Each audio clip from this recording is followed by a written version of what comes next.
Mark, should I read yours?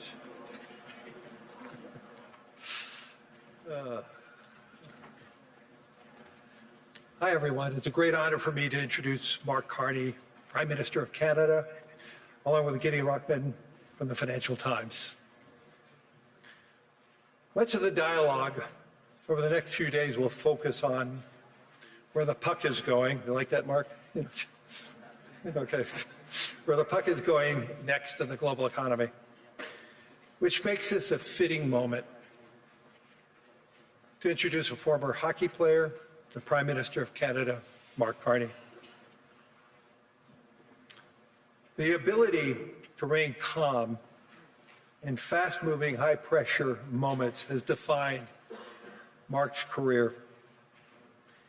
In 2008, he led the Bank of Canada and helped steer his economy through the worst market turmoil in all our lives, in our generation. In the aftermath of Brexit, he became the first non-Brit to serve as a governor of the Bank of England.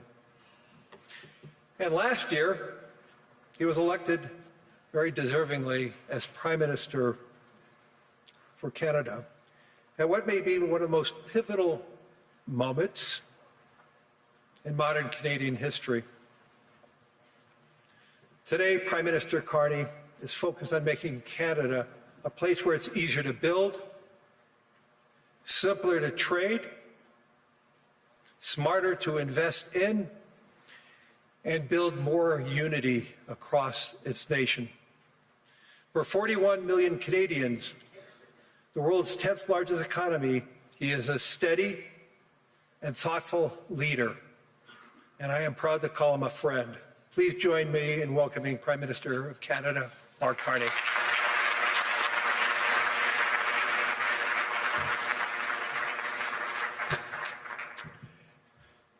Thank you very much, Larry.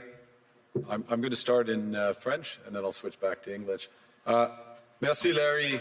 Thank you, Larry. C'est un plaisir. It is both a pleasure et un devoir and a duty d'être parmi vous to be with you en tonight ce point in this pour le Canada pivotal et pour le moment monde. that Canada and the world go Et je through. parlerai aujourd'hui de la Today I rupture will de talk l'ordre about the mondial, rupture in the world de order, la fin the d'une end fiction of agréable a et pleasant du fiction début and the beginning d'une réalité of a brutale. harsh Où la reality, géopolitique where des grandes geopolitics, puissances where n'est the soumise à large aucune main power contrainte. geopolitics is submitted to no Mais je vous limits, no soumets, constraints. par ailleurs, que les autres On the other pays, hand, I would like to en particulier tell les you that the other puissances countries, moyennes comme le especially Canada, ne sont intermediate pas powers like impuissants. Canada, are not powerless. Ils possèdent la capacité de They construire have une the nouvelle capacity ordre to qui build a new intègre order nos that valeurs, encompasses our values, comme le respect des droits such as humains, respect for human le rights, développement sustainable durable, la development, solidarity, la souveraineté sovereignty, et l'intégrité and territorial territoriale des integrity États. of the various states. La puissance des moins The puissants power of the less power commence par l'honnêteté. with honesty. It seems that every day we're reminded that we live in an era of great power rivalry, that the rules-based order is fading, that the strong can do what they can and the weak must suffer what they must. And this aphorism of Thucydides is presented as inevitable, as the natural logic of international relations reasserting itself. And faced with this logic, there is a strong tendency for countries to go along to get along, to accommodate, to avoid trouble, to hope that compliance will buy safety. Well, it won't. So what are our options? In 1978, the Czech dissident Václav Havel, later president, wrote an essay called The Power of the Powerless. And in it, he asked a simple question: how did the communist system sustain itself? And his answer began with a greengrocer. Every morning, this shopkeeper places a sign in his window: "Workers of the world unite." He doesn't believe it. No one does. But he places the sign anyway to avoid trouble, to signal compliance, to get along. And because every shopkeeper on every street does the same, the system persists. Not through violence alone, but through the participation of ordinary people in rituals they privately know to be false. Havel called this living within a lie. The system's power comes not from its truth, but from everyone's willingness to perform as if it were true. And its fragility comes from the same source. When even one person stops performing, when the greengrocer removes his sign, the illusion begins to crack. Friends, it is time for companies and countries to take their signs down. For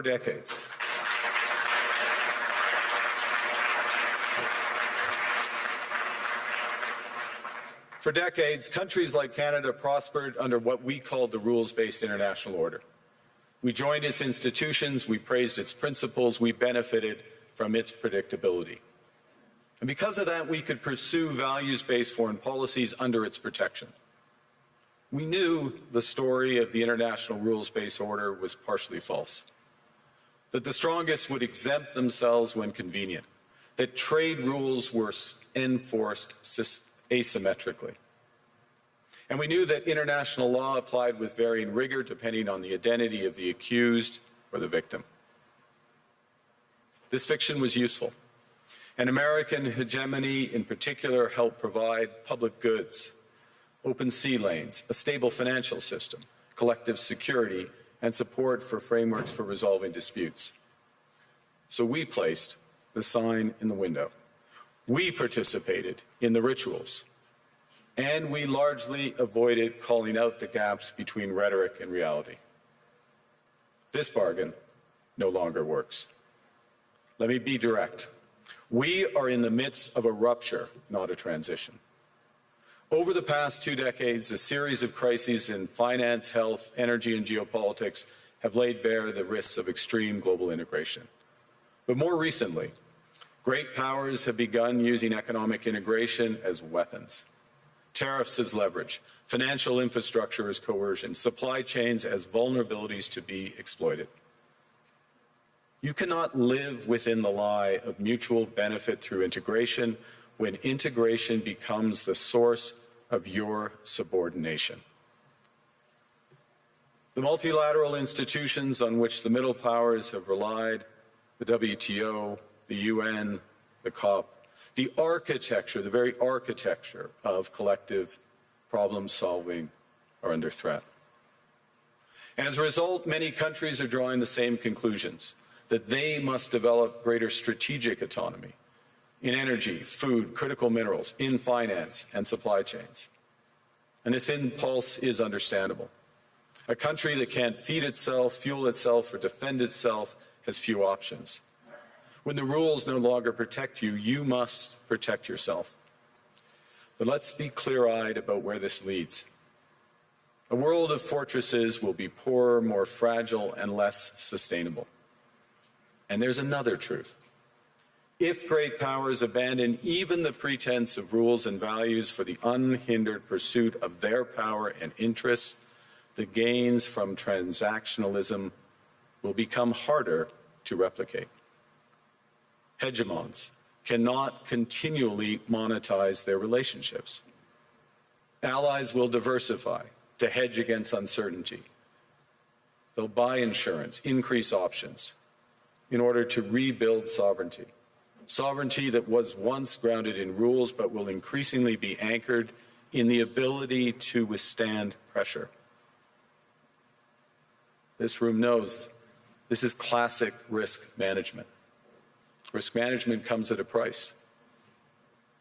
But that cost of strategic autonomy, of sovereignty, can also be shared. Collective investments in resilience are cheaper than everyone building their own fortresses. Shared standards reduce fragmentations. Complementarities are positive sum. And the question for middle powers like Canada is not whether to adapt to the new reality. We must. The question is whether we adapt by simply building higher walls or whether we can do something more ambitious. Now, Canada was amongst the first to hear the wake-up call, leading us to fundamentally shift our strategic posture. Canadians know that our old, comfortable assumptions that our geography and alliance memberships automatically conferred prosperity and security, that assumption is no longer valid. And our new approach rests on what Alexander Stubb, the President of Finland, has termed value-based realism. Or to put another way, we aim to be both principled and pragmatic. Principled in our commitment to fundamental values, sovereignty, territorial integrity, the prohibition of the use of force except when consistent with the UN Charter, and respect for human rights. And pragmatic in recognizing that progress is often incremental, that interests diverge, that not every partner will share all of our values. So we're engaging broadly, strategically, with open eyes. We actively take on the world as it is, not wait around for a world we wish to be. We are calibrating our relationships so their depth reflects our values. And we're prioritizing broad engagement to maximize our influence, given the fluidity of the world at the moment, the risks that this poses, and the stakes for what comes next. And we are no longer just relying on the strength of our values, but also the value of our strength. We are building that strength at home. Since my government took office, we have cut taxes on incomes, on capital gains and business investment. We have removed all federal barriers to interprovincial trade. We are fast-tracking $1 trillion of investments in energy, AI, critical minerals, new trade corridors, and beyond. We're doubling our defense spending by the end of this decade, and we're doing so in ways that build our domestic industries. And we are rapidly diversifying abroad. We've agreed a comprehensive strategic partnership with the EU, including joining SAFE, the European Defence Procurement Arrangements. We have signed 12 other trade and security deals on 4 continents in 6 months. The past few days, we've concluded new strategic partnerships with China and Qatar. We're negotiating free trade pacts with India, ASEAN, Thailand, Philippines, and Mercosur. We're doing something else. To help solve global problems, we're pursuing variable geometry. In other words, different coalitions for different issues based on common values and interests. So on Ukraine, we're a core member of the Coalition of the Willing and one of the largest per capita contributors to its defense and security. On Arctic sovereignty, we stand firmly with Greenland and Denmark and fully support their unique right to determine Greenland's future.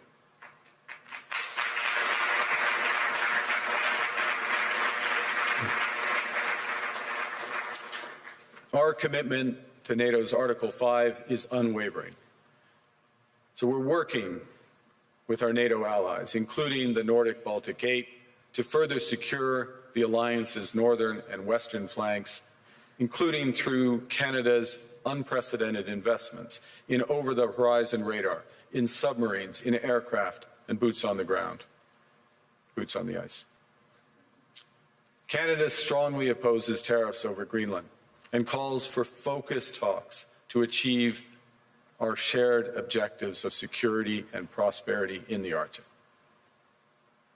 On plurilateral trade, we're championing efforts to build a bridge between the Trans-Pacific Partnership and the European Union, which would create a new trading bloc of 1.5 billion people.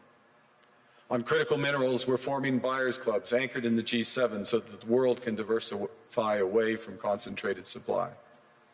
And on AI, we're cooperating with like-minded democracies to ensure that we won't ultimately be forced to choose between hegemons and hyperscalers. This is not naive multilateralism, nor is it relying on their institutions. It's building coalitions that work, issues by issue, with partners who share enough common ground to act together.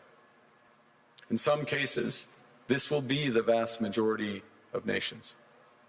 What it's doing is creating a dense web of connections across trade, investment, culture, on which we can draw for future challenges and opportunities. I argue the middle powers must act together because if we're not at the table, we're on the menu. But I'd also say that great powers can afford for now to go it alone. They have the market size, the military capacity, and the leverage to dictate terms. Middle powers do not. But when we only negotiate bilaterally with a hegemon, we negotiate from weakness. We accept what's offered. We compete with each other to be the most accommodating. This is not sovereignty. It's the performance of sovereignty while accepting subordination. In a world of great power rivalry, the countries in between have a choice: compete with each other for favor, or to combine to create a third path with impact. We shouldn't allow the rise of hard power to blind us to the fact that the power of legitimacy, integrity, and rules will remain strong if we choose to wield them together. Which brings me back to Havel. What does it mean for middle powers to live the truth? Well, first, it means naming reality. Stop invoking rules-based international order as though it still functions as advertised. Call it what it is: a system of intensifying great power rivalry where the most powerful pursue their interests using economic integration as coercion. It means acting consistently, applying the same standards to allies and rivals. When middle powers criticize economic intimidation from one direction but stay silent when it comes from another, we are keeping the sign in the window. It means building what we claim to believe in. Rather than waiting for the old order to be restored, it means creating institutions and agreements that function as described. And it means reducing the leverage that enables coercion. That's building a strong domestic economy. It should be every government's immediate priority. And diversification internationally is not just economic prudence, it's a material foundation for honest foreign policy, because countries earn the right to principled stands by reducing their vulnerability to retaliation. So Canada. Canada has what the world wants. We are an energy superpower. We hold vast reserves of critical minerals. We have the most educated population in the world. Our pension funds are amongst the world's largest and most sophisticated investors. In other words, we have capital, talent. We also have a government with immense fiscal capacity to act decisively. And we have the values to which many others aspire. Canada is a pluralistic society that works. Our public square is loud, diverse, and free. Canadians remain committed to sustainability. We are a stable and reliable partner in a world that is anything but. A partner that builds and values relationships for the long term. And we have something else. We have a recognition of what's happening and a determination to act accordingly. We understand that this rupture calls for more than adaptation. It calls for honesty about the world as it is.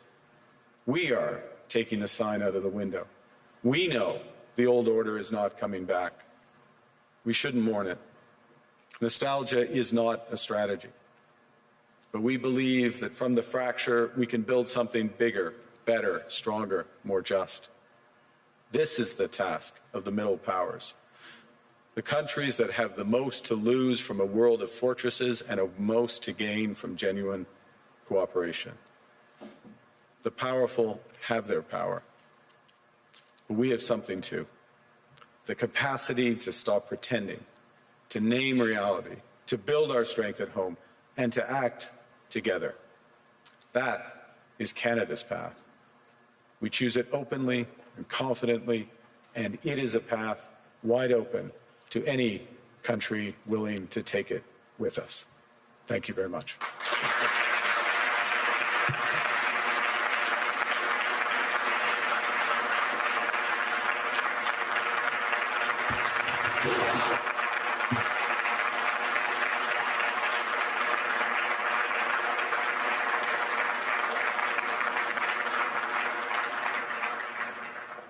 Well, thank you, Prime Minister. I don't think I've seen many standing ovations at Davos, so that was interesting.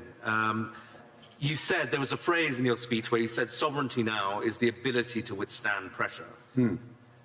Isn't Canada almost uniquely vulnerable to pressure because of the extent of your trade dependence on the United States? Well, the proof is that we have been able to withstand the pressure, and there has been considerable pressure. I'll give you a couple of facts. We've actually created more jobs since the tariffs were put on than the United States in absolute number. Economy is growing at the second fastest rate within the G7. That's not there. There are pockets of extreme pressure without question in Canada, but headline, we're reacting. The second thing, and it's a fundamental point, is the recognition that we can give ourselves far more than any foreign country can take away. There's lots of efficiencies in having one Canadian market, the $1 trillion of domestic investment, and building these partnerships abroad, all of which are bigger returns than what's been lost. That's not to say we would rather not lose it, but we can withstand the pressure, and we are. And I was interested that you said basically the old world's not coming back. So you're not seeing this as a period where you just have to get through and normalcy will return. I think that is our view, and we regret it, but we're not going to sit around and mourn it. We're acting, and we're acting in a way both that's in our interests, but we believe in a way with others that's building imperfectly in steps a new system. I'll give you one example in handback, which is we are members of trade agreements that comprise already 1.4 billion people around the world. So we have the most extensive network. We are trying with others to bring some of those networks together. The most prominent example is the Trans-Pacific Partnership in the EU, acting as a bridge. It's not a direct benefit for Canada, but it is a benefit for Canada that these groups come together. And Ngozi is here, consistent with the WTO rules, both of which are. And in that way, we're building back out amongst willing partners. And you talked about the need not to put the sign in the window anymore, to pretend that things are still the same.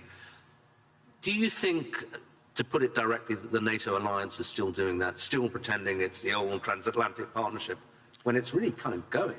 Well, I think clearly NATO is experiencing a test right now, and the first response to that test has to be to respond in a way that ensures the security of the Arctic in a robust way for all possibilities.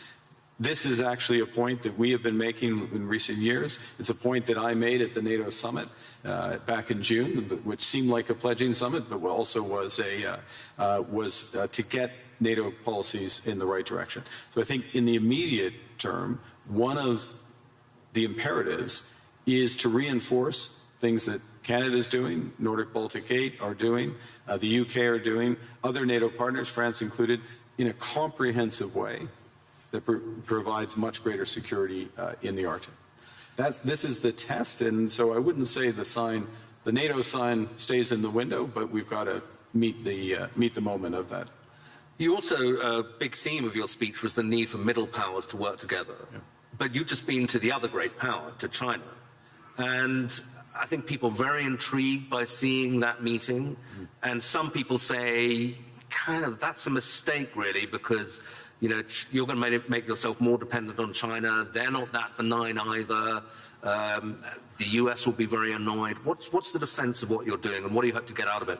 Well, the first thing is to say it's not a defense. It's building out. It's something positive as opposed to against. We're for something as opposed to being against. The second is, there are very clear guardrails in that relationship. I spoke of calibration of relationships in my remarks. That's what I mean by it. But within those clear guardrails are huge opportunities in energy, both clean and conventional, obviously in motor vehicles, in agriculture, in financial services, all of which is mutually beneficial. So it's additive. And look, it's the second largest economy, and it's our second largest trading partner. We should have a strategic partnership with them. Within those guardrails, and that's what we've achieved. And it is an interesting reversal, though, because I think certainly during the Biden administration, there was this sense that the Western world was trying to decouple from China, or de-risk at least. Yeah. And is now in this new world, that really going to go into reverse, and de-risking from China because there are other risks is less of a thing. You need, again, many in this room, this is their livelihood, you need a web of connections. And to miss out in that web some of the largest ones, United States, we already have that, China, India, Mercosur, European Union, that's a mistake. That's not managing your relationships properly. That makes you stronger, makes you more resilient. And then on top of that, I'll give you again, I'll appeal since it's in the headlines to the Nordics. Nordics plus Canada, it's 20% of global GDP. It's not the first thing people would realize. But that relationship, which is deepening for security reasons, because we're like-minded, those are the types of partnerships that I think we'll see more of. And you got a round of applause when you said something strong about standing on principle on Greenland. Do you think we can find an off-ramp on that? I mean, I'm sure you'll speak of it, but put it this way, if there isn't an off-ramp, where does this go? I strongly believe that there's a better outcome that come from the discussions that have been catalyzed in an unusual way, admittedly, but and we absolutely stand by the principles that I referenced. That solution starts with security, and a security, yes, of Greenland, but more broadly of the Arctic. Canada is foursquare contributing to that. We're at the start of a major ramp up above and beyond, so we'll be a major contributor to that. NATO has to deliver on that. We're working intensively in order to do it. As well, prosperity for the people of Greenland. In the end, it comes back to the people there, and there are opportunities to do that in ways that would strengthen all of the alliance. And when President Trump says, oh, you know, Greenland's under threat from Russia, even from China, is that for real? I would say that there are threats. Russia is without question a threat in the Arctic, without question. Russia does lots of horrible things, and I'll take the opportunity to condemn their unjustified and horrific assault on Ukraine, almost at its fourth year.